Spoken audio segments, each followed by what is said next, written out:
So let me go and test it to see if I opened the water.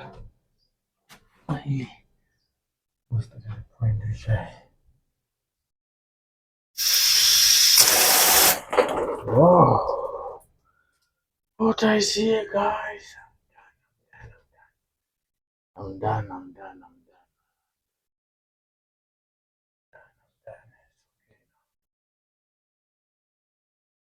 Okay. Now we can. Thank you guys for watching our videos on YouTube. Thank you for watching. Like, subscribe, and ring the bell. Thank you.